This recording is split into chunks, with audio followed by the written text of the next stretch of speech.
नमस्ते दोस्तों, मैं हूँ Rimta and welcome back to my YouTube channel. दोस्तों, आज मैं एक्सप्लेन करने वाली हूँ हॉन्टेड होटल, जो कि 2023 में रिलीज हुई है, जहाँ हम होटल के एक ऐसे रूम के बारे में जानेंगे जिसका कोई भी नंबर नहीं है। दोस्तों, ये कहानी समरंग के एक हॉन्टेड होटल पे बेस्ड है, जो कि एक सच्ची कहानी है। So without wasting any time, let's get into the horror coaster ride of this movie. कहानी की शुरुआत 1981 अंबर मांगुन होटल से होती है, जहां हम वहां काम करने वाली एक लेडी निंगरूम को देखते हैं। और यहाँ उस होटल की ओनर सुक्तिनी उसे सेकंड फ्लोर साफ करने के लिए कहती है और थर्ड फ्लोर पे उसे जाने से मना करती है, क्योंकि वहाँ रेनोवेशन चल रहा था। अब निंगरूम सेकंड फ्लोर साफ कर रही होती है, तब उसे एक औरत के रोने की आवाज सुनाई देती है और वो चेक करने थर्ड फ्लोर पर जाती है, जहाँ कॉरिडोर में लाइट्स फ्लिकर करने लगती हैं और वो एक रूम के पास पहुंचती है जिसपे कोई नंबर नहीं था। जब वो उस कमरे का दरवाजा खोल के देखती है तो उसे वहाँ एक औरत बैठी नजर आती है, जिसके सफेद बाल और सफेद स्किन थी, जो कहती है 3 रातें और आधी रात। ये देख के निंगरूम वो दरवाजा बंद करके वहाँ से भाग जाती है और ये कहानी वो अपनी बेटी को सुना रही थी। वो यहाँ बताती है कि उस दिन से बुरी चीजें हो रही हैं। उसके पड़ोसी और उसकी बेटी की आंट ने सुसाइड कर लिया, लेकिन उसकी बेटी का कहना था कि वो दोनों ही मेंटली इल थे और इन सब का इस केस से कोई लेना देना नहीं है। अब आधी रात हो जाती है और निंगरूम प्रे कर रही होती है, जब लाइट्स फ्लिकर होने लगती हैं और शीशे में हम उसी वाइट स्किन वाली औरत को देखते हैं, जो शीशे से बाहर निकल आती है और उल्टा चलती है, लेकिन एक पल बाद वो गायब हो जाती है। अब निंगरूम उसकी परछाई देखती है और वो डर के मारे सोने चली जाती है। तभी वो औरत उस पे अटैक कर देती है और उस औरत ने निंगरूम के शरीर की खाल उतार के उसे मार दिया था। इस घटना के 3 दिन बाद हम 2 बहनों रायना और फे को देखते हैं, जो अंबर होटल में आई थी। ये होटल उनके डैड को उनके पेरेंट्स से विरासत में मिला था, जिसे 1950s में बनाया गया था, लेकिन इसे तुरंत खोला नहीं गया था। यहाँ फे और रायना अपने ग्रैंड पेरेंट्स से मिलती हैं, जो है सुक्तिनी और गारिंतो, जो इन दोनों का वेलकम करते हैं। क्योंकि रायना के पिता पे कर्ज था, इसीलिए उनका घर जब्त कर लिया गया है, इसीलिए ये लोग यहाँ रहने आए हैं। दोस्तों, रायना के पितर ऑथर थे। यहाँ सुक्तिनी रायना को उस होटल के पेपर्स को उसके डैड के लॉयर के पास ले जाने को कहती है, ताकि वो होटल रायना के नाम हो सके। और यहाँ सुक्तिनी इन्हें थर्ड फ्लोर पर जाने से मना करती है और वही रीजन देती है कि वहाँ रेनोवेशन चल रहा है। सुक्तिनी को कोई राज तो पता है। अब अगले दिन रायना फे के नए स्कूल में हेड मास्टर से बात करने जाती है। यहाँ रायना की मुलाकात आर्दो से होती है। ये दोनों एक दूसरे से प्यार करते थे, लेकिन रायना के कहने पे ये लोग अलग हो गए थे। आर्दो चाहता है कि ये दोनों वापस एक हो जाएं, लेकिन रायना नहीं चाहती। आर्दो रायना को सावधान रहने के लिए कहता है, क्योंकि किसी ने निंगरूम की खाल उधेड़ कर उसे मार दिया था और कोई नहीं जानता कि उसे किसने मारा। और इस केस पर आर्दो इन्वेस्टिगेट कर रहा है, क्योंकि वो प्रेस में है।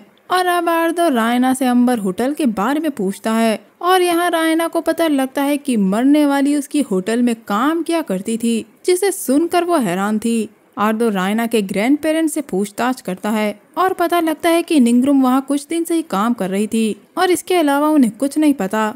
उनके ग्रैंड पेरेंट्स रायना और फे को डराना नहीं चाहते थे, इसलिए उन्होंने ये बात नहीं बताई। अब ज्यादा जानकारी के लिए आर्दो वहाँ एक रूम ले लेता है। दोस्तों, फिर रायना से आर्दो को सच बताने के लिए कहती है, ताकि वो दोनों फिर से एक हो सकें। दोस्तों, दोनों बहनों की लाइफ में कुछ समय से बहुत परेशानियां चल रही हैं, जिस वजह से रायना ने प्रेयर करना छोड़ दिया है और फिर उसे गॉड पर से विश्वास ना तोड़कर प्रे करने के लिए कहती है। अब रायना को थर्ड फ्लोर पर उसी कमरे से उजाला आता दिखता है और वो जब चेक करने जाती है तो वो उसी औरत के रोने की आवाज सुनती है। ताला लगा देखकर रायना हथौड़ा लाकर उसे तोड़ देती है और अंदर उसी कॉरिडोर से होते हुए बिना नंबर वाले कमरे के पास पहुंचती है, जहां उसे कमरे के अंदर वही सफेद स्किन वाली औरत दिखती है, जो कहती है 3 रातें और आधी रात। ये देखकर रायना दरवाजा बंद कर चली जाती है। रायना को समझ ही नहीं आता कि उसके दादा दादी ने ये बात क्यों छुपाई। अगले दिन रायना की कार पर खून से 1 लिखा था, यानी आज पहला दिन है, और दूसरे ही पल वो लिखा हुआ गायब हो जाता है। अब रायना फे को स्कूल छोड़ने के लिए अंदर जाकर अपनी दादी से पूछती है। उसे देखकर सुक्तिनी पूछती है कि रायना परेशान क्यों है, और रायना कल रात घटी सारी बात बताती है। और अब ये सुनकर कि रायना बिना नंबर वाले कमरे में गई थी और उस औरत को देखा था, उसकी दादी के चेहरे की हवाइयाँ छूट जाती हैं और वो रायना को डांटती है। तभी फे आ जाती है और रायना उसे स्कूल छोड़ने के लिए ले जाती है। जिसके बाद हमें पता चलता है कि निंगरूम की बेटी ने पुलिस से बात की, लेकिन उसने होटल का नाम नहीं लिया। लेकिन ये खबर लोगों में फैल गई है और अब उसके दादा गारिंतो को पता लगता है कि रायना ने 3rd फ्लोर का वो कमरा खोला है। अब निंगरूम की खबर पता लगते ही लोग उस होटल को छोड़कर जाने लगते हैं। तब रूम नंबर 13 से टॉवल लाने के लिए कॉल आता है और जब रायना टॉवल लेके जाती है तो देखती है कि बाथरूम में कोई नहीं था। तभी रायना को रिसेप्शन से पता लगता है कि वो रूम खाली पड़ा है। तभी पर्दे के पीछे वो औरत चलती नजर आती है जो कारपेट के नीचे से होते हुए रायना की तरफ बढ़ती है और उस पर अटैक कर देती है। तभी वहाँ आर्दो आता है और उसे संभालता है और दिखाता है कि कमरे में कोई नहीं है। अब रायना के साथ ये होने के बाद होटल का स्टाफ काम छोड़कर चला जाता है, क्योंकि अब निंगरूम की बेटी का ये कहना है कि उसकी माँ ने एक औरत को उस होटल में देखा था, इसलिए लोग उसके मरने को उस औरत से जोड़ रहे हैं।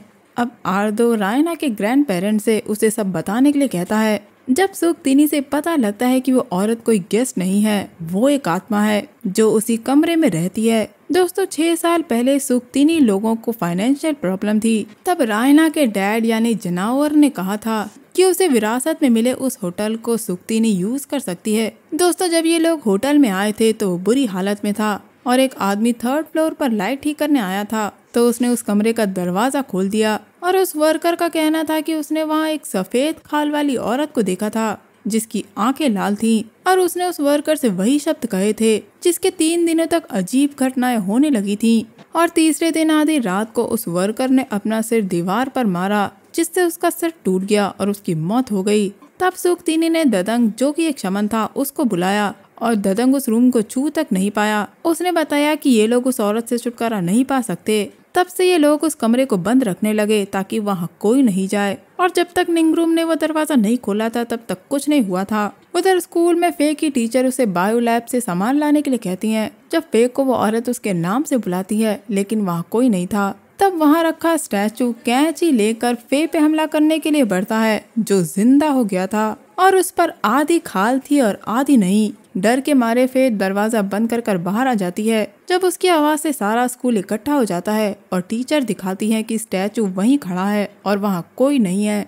अब घर आने पे रायना को स्कूल की सारी बात पता लगती है और यहाँ इन्हें एक झटका लगता है, क्योंकि इनके कहने से पहले ही फे 3rd फ्लोर के उस रूम को पिछली रात खोल चुकी थी और अब ये दोनों बहनें तीसरे दिन की आधी रात को मर जाएंगी जैसे बाकी लोग मरे। अब रायना और आर्दो ददंग के पास इससे छुटकारा पाने जाते हैं, लेकिन कोई चीज उस औरत को इस दुनिया में रखे हुए है। ददंग एक रास्ता निकाल तो सकता है, लेकिन बिना उस औरत के नाम के वो उस औरत की आत्मा से संपर्क नहीं कर पा रहा है। और उस औरत का नाम जानने के लिए इनके पास तीसरे दिन की रात 12 बजे तक का समय है, लेकिन उस होटल के बारे में इन्हें कुछ नहीं पता। ना ही रायना के डैड ने कभी उस होटल के बारे में बताया।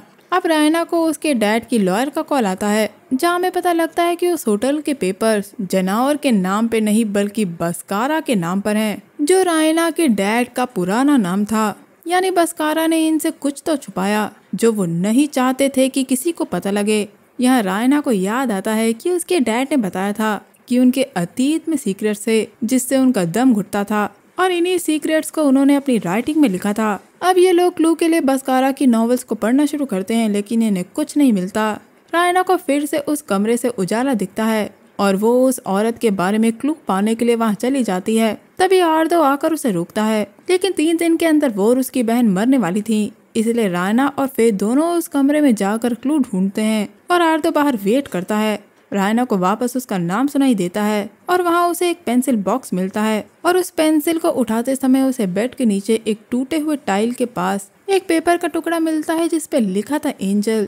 दूसरी तरफ वही औरत फे को डराती है और जब रायना देखने जाती है तो फे पोजेस्ड हो चुकी थी, जिसके सिर के पीछे बिना खाल का एक चेहरा था और फे रायना पे हमला कर देती है, जिसके बाद वो दीवार पर चढ़ के रायना को मारने की कोशिश करती है। तभी आर्दो आकर उसे बचाने की कोशिश करता है, लेकिन वो भी घायल हो जाता है और जब आर्दो फे को एक तरफ फेंकता है तब फे होश में आती है और ये तीनों वहाँ से जाने लगते हैं। जब इन्हें वो औरत वापस वही शब्द कहती नजर आती है और समय था रात का 12, यानी एक दिन पूरा हुआ और अब दूसरा दिन शुरू होता है। रायना उस पेपर के टुकड़े को आर्दो को दिखाती है और बताती है कि वो कमरा चीजों से भरा हुआ है, यानी वो औरत वहाँ रहा करती थी अब इनके दादा दादी आकर इन्हें पेपर के बाकी टुकड़े दिखाते हैं जो इन्हें बाकी के रूम्स में बेड के नीचे टूटे टाइल में मिले, और इन्हें जोड़ने पे पता लगता है कि वो एक लेटर है जिसे रायना पढ़ती है, जिसमें लिखा था कि अपना घर छोड़ने के बाद मैं नॉर्थ की तरफ गई और वो उस समय को कभी भूल नहीं पाएगी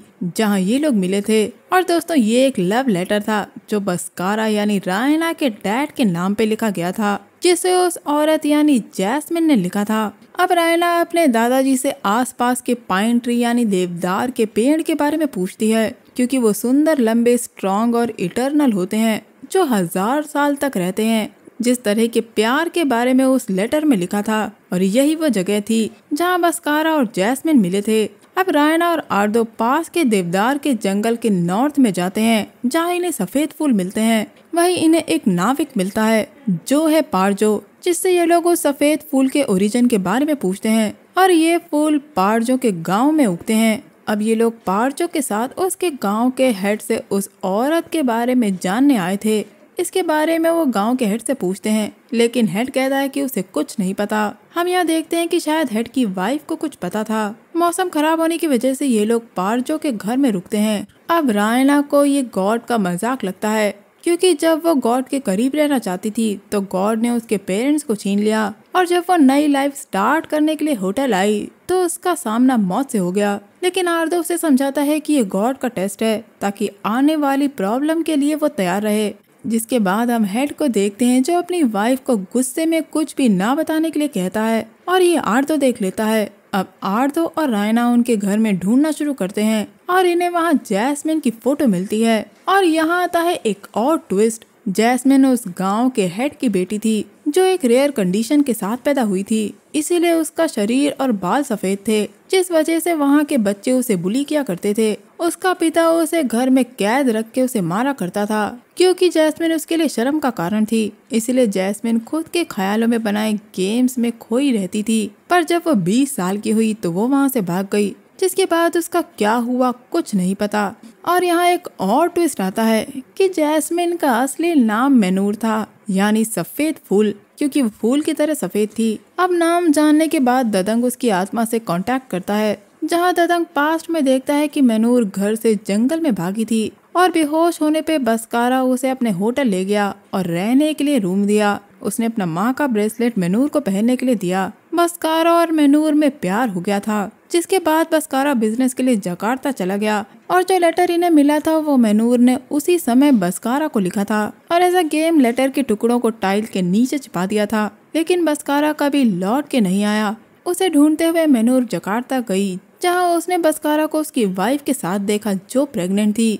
ये देखने के बाद मैनूर ने खुद का रूप बदलने के लिए अपने शरीर की खाल को चाकू से काट के उतार दिया, और वो ये 3 दिन तक करती रही जब तक उसकी जान नहीं चली गई। बस्कारा ने मैनूर को ये फील करवाया कि हर कोई उसके साथ बुरा है, और वो खुद से नफरत करने लगी। दोस्तों, मैनूर की आत्मा को रोकने के लिए इन्हें 2 एलिमेंट्स यानी मौत और जीवन को एक साथ करना होगा। कुछ ऐसा जिससे मैनूर इनके डैड को माफ कर दे। इन्हें वो चीज उसके शरीर तक ले जानी होगी ताकि उसकी नफरत खत्म हो जाए। तभी हम देखते हैं कि लाइट्स टूटने लगती हैं और ये लोग बाहर भागते हैं, लेकिन मैनूर ददंग के चेहरे को फाड़ कर उसे 2 हिस्सों में कर देती है, जिससे वो वहीं मर जाता है। अब इनके पास समय कम है और इन्हें पता नहीं है कि आखिर ददंग ने क्या कहा। रायना अपने डैड के सीक्रेट से गुस्से में थी, और इसी समय वो आर्दो को बताती है कि उसे कैंसर हुआ था और वो कभी माँ नहीं बन सकती, और इसीलिए वो आर्दो से अलग हुई थी, क्योंकि आर्दो अपना परिवार चाहता था और रायना अपने डैड की तरह कोई सीक्रेट नहीं रखना चाहती।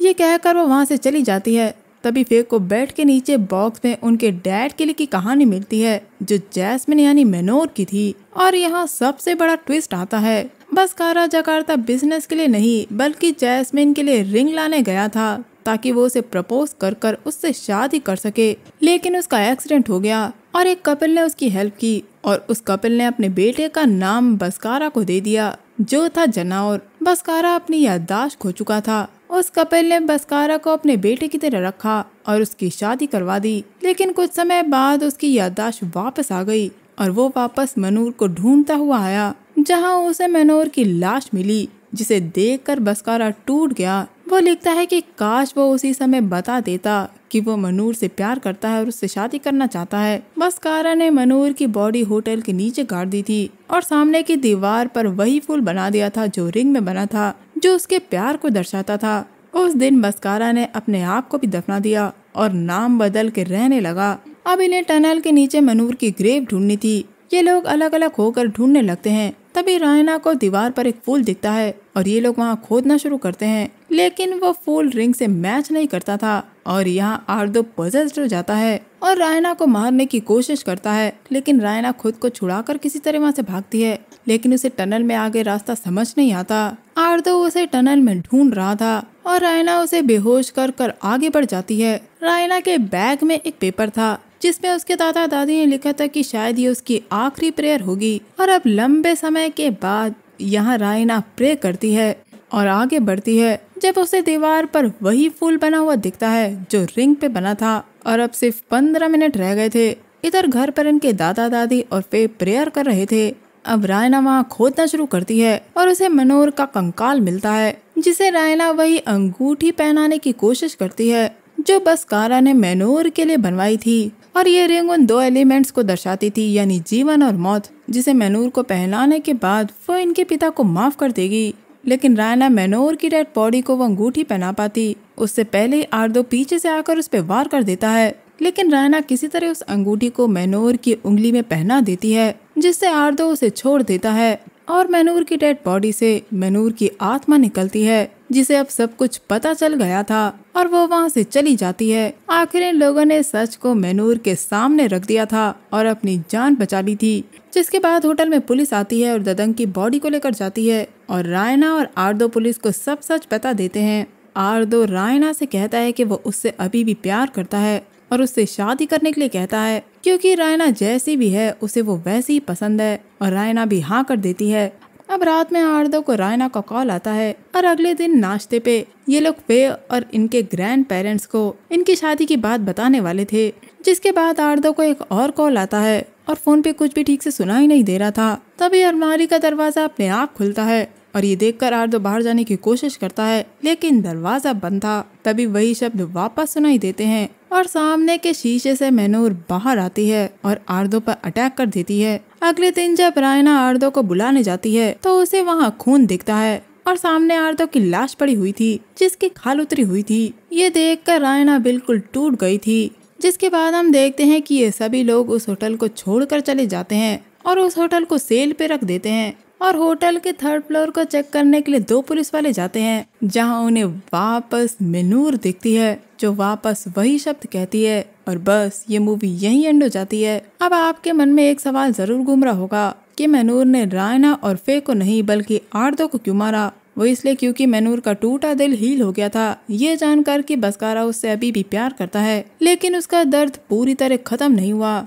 लोगों ने जिस तरह मनूर को ट्रीट किया वो दर्द आज भी उसके अंदर है, इसलिए जो भी उस रूम में जाएगा वो तीसरे दिन की आधी रात को खाल उधेड़ कर मार दिया जाएगा। और जिन भी लोगों ने मनूर के साथ बुरा व्यवहार किया, जब तक वो मर नहीं जाते मनूर उसी कमरे में रहेगी। और क्योंकि रायना और फे बस्कारा की बेटियां हैं, इसलिए मनूर ने उन्हें चोट नहीं पहुंचाई बल्कि आर्दो को मार दिया, क्योंकि उसका कोई भी कनेक्शन बस्कारा से नहीं था। और ये सारी बात मनूर ने फे के अंदर आकर रायना को बताई थी कि वो उन लोगों को हर्ट नहीं करेगी। दोस्तों, ये कहानी समरंग के एक हॉन्टेड होटल पे बेस्ड है, जो कि एक सच्ची कहानी है, जहाँ पे बिना नंबर का एक कमरा है।